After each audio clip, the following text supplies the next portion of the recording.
up, Nation? Welcome to another edition of the WiseTake MLB DFS Wise stream. CK013 here. You can find me on Twitter at CK_013. And of course, I'm from the WiseTake Nation, which you can find on all the social media platforms above directly at WiseTake.com. If you're looking to take your DFS game to the next level, we are a premium DFS content provider as well as a DFS community designed to help make you a better DFS player. Go check us out. Day Pass is available if you want to try us out. It's WiseTake.com. If you're new to this channel, welcome. You've come to the right place with some free fire DFS content. Make sure you subscribe, hit the notifications bell, don't miss out on any of the free content we put out. Currently covering MLB slates Monday through Friday. We stream live Sunday night through Thursday night with our first look, so don't miss out. Right after this stream, we've got the first NFL DFS podcast of the Y stream, whatever, of the season. So those of you that are hanging up are gonna be up late hanging out, check it out.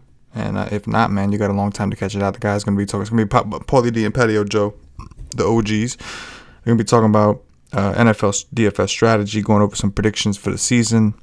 It's a good warm up for everybody to kind of get a little refresh on NFL, which is right around the corner, and also a good warm up for them, right?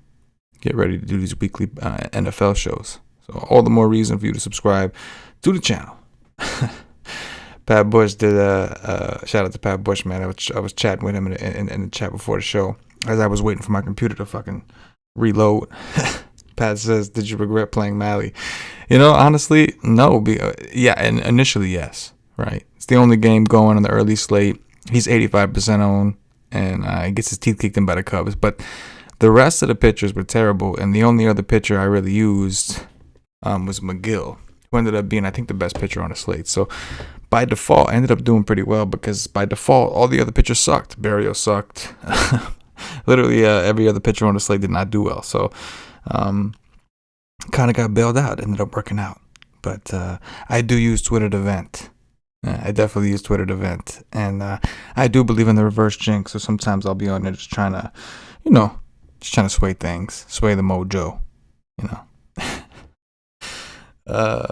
Yeah, I don't know, Pat. Dusk finally got hurt. Said it was an ankle issue.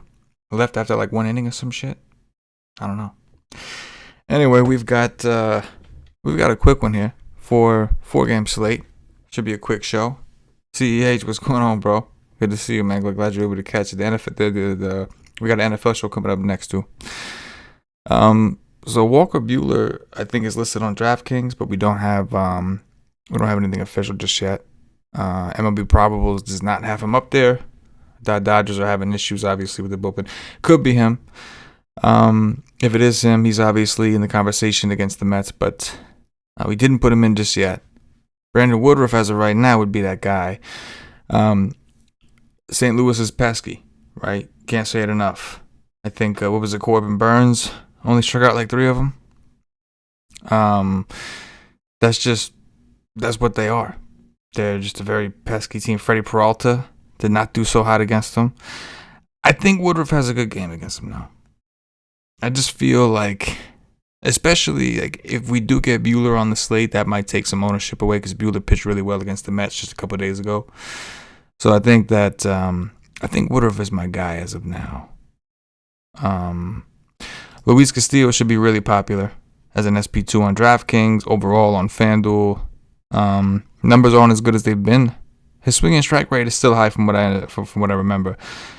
He's at home in a hitter-friendly park against a Miami team that just came to life and scored like 7 runs against the Braves. Still lost, but was it 9 runs? I don't remember, but that's an assumption of mine that they lost, right? That game's over, right?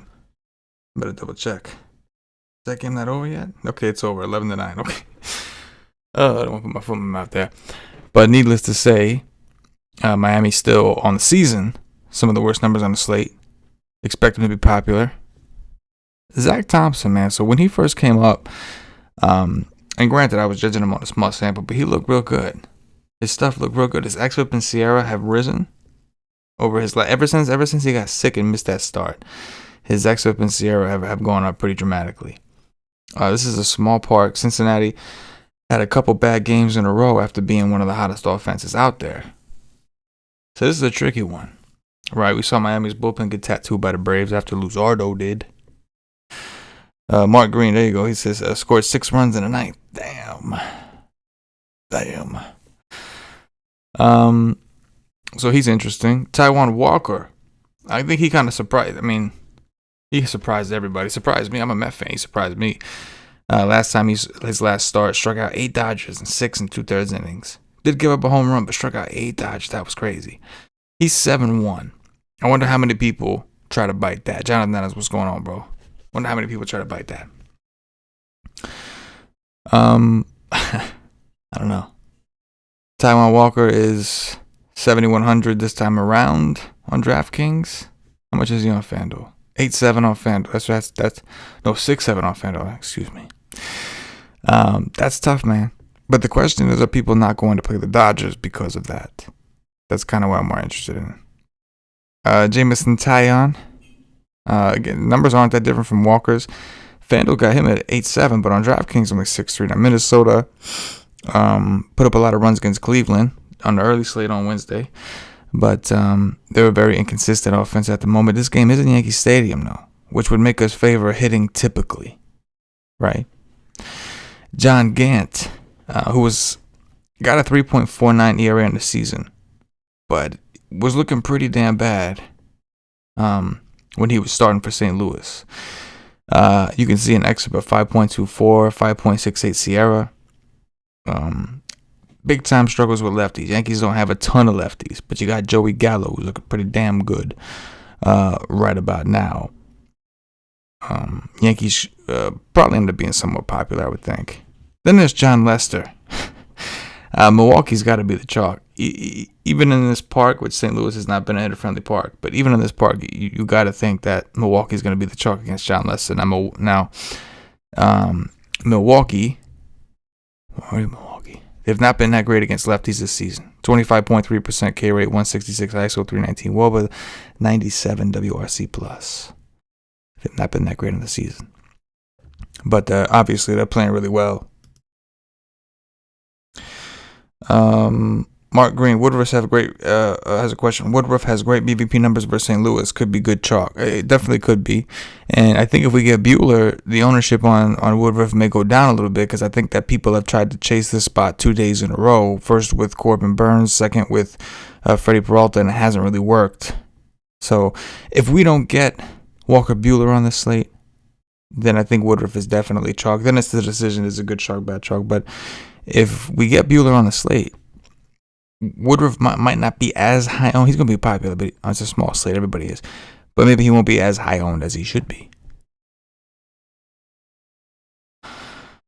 And now it's time for the Dawn Watch. Only 4-game slates. We didn't do the traditional format. Decided to go through each spot. It's a quick one. But Dawn Watch, and we're out of here. We will go with... let's think about this one for a second here. Joey Gallo. Right? I mean, I would play him in cash games. I would expect a lot of people to play him in cash games. We'll go Joey Gallo, number 1. Let's go with, I want to say Avi Garcia against Leicester, but he did this double dong. And fuck it, Avi Garcia, man. Let's just say he's hot. Let's just go for it. Last but not least, could we get a lefty? I guess we can go Max Kepler. Go at all outfielders. Max Kepler against Jameson Taillon. Go all outfield. Anyway, Nation, that's going to do it for us. Again, short slate, short show. Try to keep it quick. Stay tuned. Probably around 11:45, 11:50, maybe even around 12, depending on when these dudes get rolling. We should be going live with our first NFL podcast of the season. We won't be starting it up weekly until week 1, but we just wanted to kind of get a refresher going with the guys, get some of you guys who are listening out there a little refresher, and remind everybody that NFL's coming. So that's how that goes.